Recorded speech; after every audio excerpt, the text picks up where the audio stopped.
We're continuing this final exam study guide, and we left off on number 3, which asks us to find the interval of convergence. Check the endpoints if necessary. Okay, so how do we find interval of convergence? We always use the ratio test to do that for a power series, okay? So I'm going to do it on this piece of scratch paper here, or at the back of the other problems. But this is going to take some work, quite a bit of work, okay? So let's set up the ratio test first. How do we do that? That's a limit as n goes to infinity, a sub n plus 1 over a sub n. So notice we have an alternating sign here, minus 1 to the n. So when we absolute value it, it would go away. So we can just keep 2 to the n, x to n plus 1 over square root of n plus 1 in parentheses, square plus 1. Have good notation to get it right. Bottom we have 2 to the n, x to the n, and the top we have square root of n squared plus 1. Okay, that's the very first step to set it up. Now we start simplifying. Limit n goes to infinity. 2 to n plus 1 divided by 2 to n, we can subtract the power, so we get 2 to the first power, which is 2 on the top. Similarly, we get x to the first power. When we divide x to n plus 1 over x to n, we subtract the powers, we get x to the first power, which is x on top.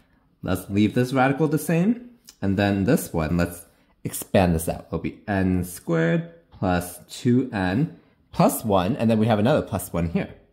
So plus 2. Okay, that's the next step.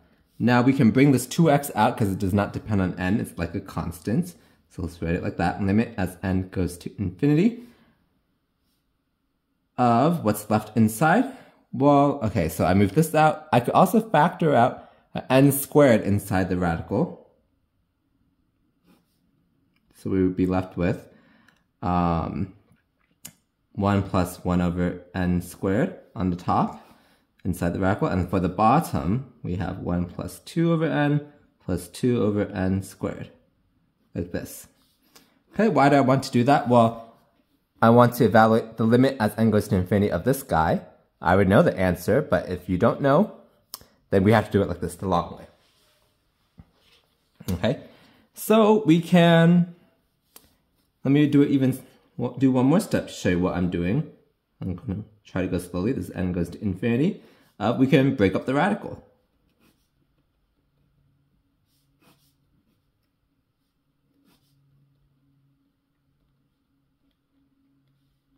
Like this.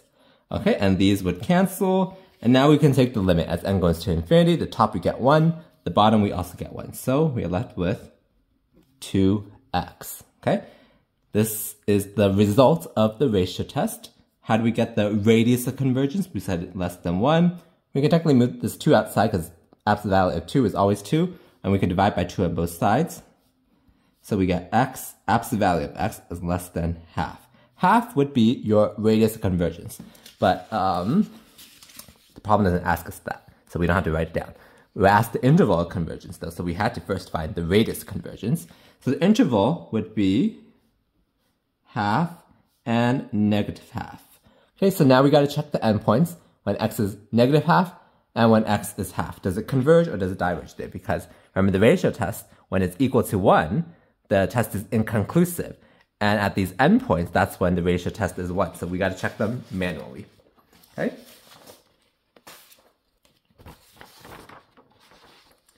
So let's do x's negative half first. Okay? So we plug in x's negative half into our series. What do we get? Minus 2 to the n. We get negative half to the n over square root of n squared plus 1. Okay, what does this simplify to? Let me go slowly. This one we can break up to minus 1 to the n, 2 to the n. This one we can break up to minus 1 to the n, half to the n, over square root of n squared plus 1. Okay, we can combine these two into just positive 1 to the n, which is just 1, because 1 to the n is always 1. Okay, and then this we can also combine. This becomes, again, 1 to the n. So on the top we just have 1, and on the bottom we still have the radical there. Okay, so this n goes from 1 to infinity. So I didn't write the limits all the way through, but let me write it here, okay? Does this series converge or does it diverge? Okay, so hopefully you have an intuition that this should diverge, okay? Because this is like the harmonic series. If we take the biggest degree and square it and we square root it, that's n to the first power.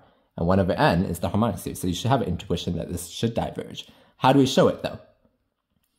Well, here we can use the integral test, but we got to show it's positive and decreasing. Okay.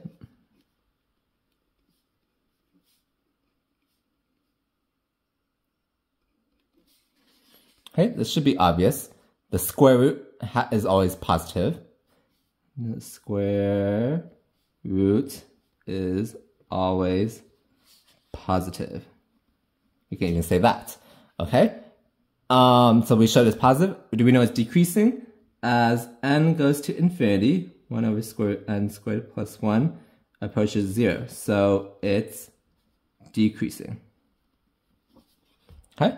So this is a quick way to show it instead of taking the derivative like we did in the previous problem. This should be simple enough to show. Okay, so we can use the integral test. So we can take the integral from 1 to infinity. 1 over square root of, let me use x instead of n, x squared plus 1 dx. How do we solve for this? We could do a trig sub. So if we set up a triangle, this would be, one of the sides would be x, the other side would be 1. The hypotenuse is 1 plus x squared by the Pythagorean theorem, which is exactly this term right here.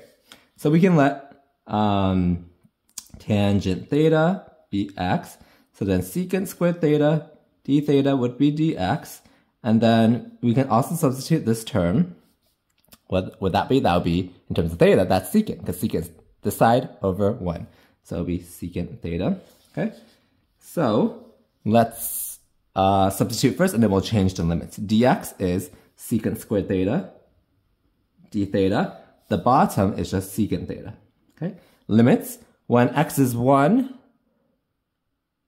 tangent theta is 1. When is that? That's when it's pi over 4. Okay? And when x is infinite, when does that occur? At what theta? For tangent theta, that's at pi over 2. Okay? And we can simplify this to pi over 4, to pi over 2, secant theta, d theta. What's the integral of secant? That's ln of secant theta plus tangent theta. We evaluate this from pi over 4 to pi over 2.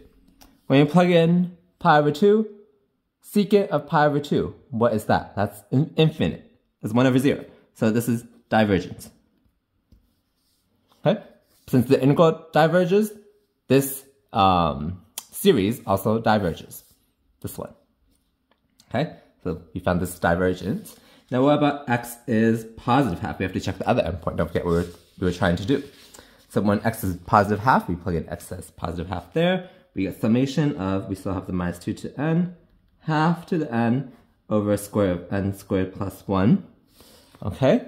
And now we can simplify to, we basically have almost the same thing here, except one of the minus 1 to the n's is missing. So we can combine these two into 1 to the n, which is 1, but we still have that one of them minus 1 to the n. So this is the result. Okay? This should be clear that we can do the alternating series test. Okay? It's decreasing for sure. We even found that up here, right? And the limit goes to 0. So it converges by the alternating series test, okay? On this endpoint. So our interval convergence, we said it does not include negative half, but includes positive half. So we write it like this. Or you can write it like x is inclusive of half, but less than or equal to half, but greater than negative half. This is also okay. Okay? So that's how we solve this problem. A little bit involved, but this is the process to do it. Now we're asked to find the arc length of this function on this interval, -1 to 1. We just got to remember the arc length formula. And what is that? That is integral from the interval of interest, -1 to 1, square root of 1 plus dy dx squared dx. Okay, so let's find what dy dx is. Let's call this y. Okay, so what's dy dx? That's equal to, what's the derivative of arc sine? That's 1 over square root of 1 minus x squared. Okay, minus, what's the derivative of this guy? That's 1 over 2 root 1 minus x squared times negative 2x by the chain rule. So dy dx is, we can simplify, 1 over square root of 1 minus x squared. This negative and this negative becomes a positive. This 2 and this 2 would cancel, so we have x over square root of 1 minus x squared, which we can write as one fraction, 1 plus x, over square root 1 minus x squared. Okay. Now what's next? We square the dy dx, so dy dx squared, we just square this term then. It'll be 1 plus x squared on top. Okay, and the bottom, the square root will go away, so we can have 1 minus x squared. And we can even simplify to 1 plus x over, squared over, the bottom we can write as 1 minus x, 1 plus x. Okay, I just factored it. So we can cancel 1 power on top. So it'll be 1 plus x over 1 minus x. All right, and now we finally add the 1. So it'll be 1 plus dy dx squared would be 1 plus this term we had right over here. 1 plus x over 1 minus x. So it might be helpful to write it as one fraction. So 1 we can represent as 1 minus x over 1 minus x. That's equal to 1, right? And then over here we have the same. We can simplify. We can now combine the fractions because we have a common denominator. 1 plus another 1 is 2. And then x, negative x plus x is 0. So 2 over 1 minus x. This is what we have under the radical now. Okay, so let's put this in. That's equal to integral negative 1 to 1 square root of 2 over 1 minus x dx. Okay, we can even write it like this. Square root of 2 over square root 1 minus x dx. This is totally valid. This is just properties of radicals. Okay, and this is a constant. Let's pull it outside.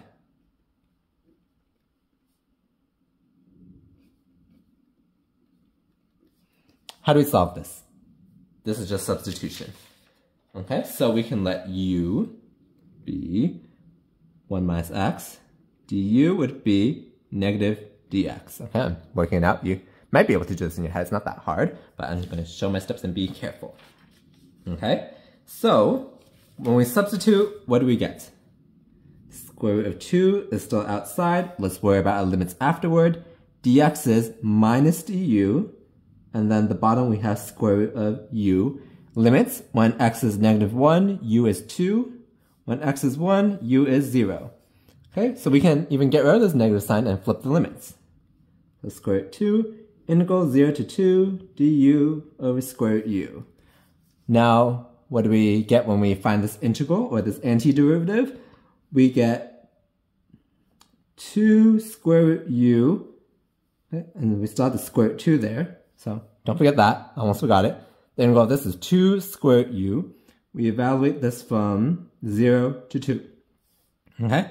These are just constants.